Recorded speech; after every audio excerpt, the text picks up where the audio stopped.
So this is Ramayana and Mahabharata in 2 by 2 meter. You see the problem which the ancients are considering. They're saying, how do I deal with the mind? They're talking about the belief system, which I can't see. Now look at this picture carefully. All of us have been in one of these boxes sometime or the other. There are times when you have been Ram, sometimes we have been Krishna, sometimes I've been Duryodhan, sometimes I've been Ravan, depending on who is in front of me. And this is true of my team. There are team members who are Ram, there are team members who are Krishna, there are team members who are Ravan, Duryodhan. So I see them inside me, so it's psychological. It is also outside. Somebody said, can we create a toolkit to find all the Duryodhans in my team? And I said, no, you can't. Depending on the situation, you become a Duryodhan.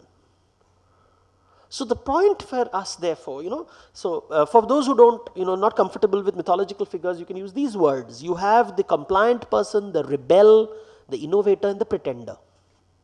Very simple. So then we say that, okay, now that you've analyzed the situation, help me create an organization full of Rams and Krishnas. Why? Because both of them are Vishnu, and where there is Vishnu, there is Lakshmi. And for revenue, I need this. So, in South India, it's very easy. They'll say, we'll have Ramakrishna. But the point is, what is it that makes people break beliefs with us? Why do they become Ravan? Why do they become Duryodhan? That's the question before me. The question before me is a tough one. In our team, why do I become Ravan sometimes? Why do I become Duryodhan sometimes? What is it that my team, what is it that I do that my team becomes like Ravan sometimes?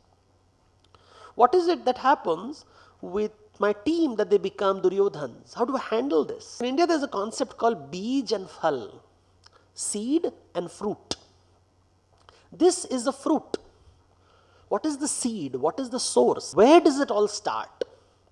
And again, mythology gives a very interesting visualization. Who is Krishna's mother? And you come across Yashoda. Look at the image carefully. She's punishing him. She's disciplining him for breaking the rules.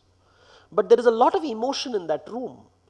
She is angry with herself and her son because he can be so much better. He doesn't have to break the rules. And she's almost expecting him to do better. The punishment is still there. There is discipline. But the discipline is accompanied with a lot of emotion and inclusion and affection. That you are part of the organization. I'm disciplining you because you can be better. Not because you're evil. Not because you are a chore. There is an emotional connect here.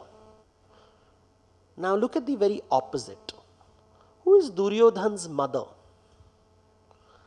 This is Duryodhan's mother, Gandhari. She is blindfolded. Look at it very carefully. The story is very, very interesting in the Mahabharata.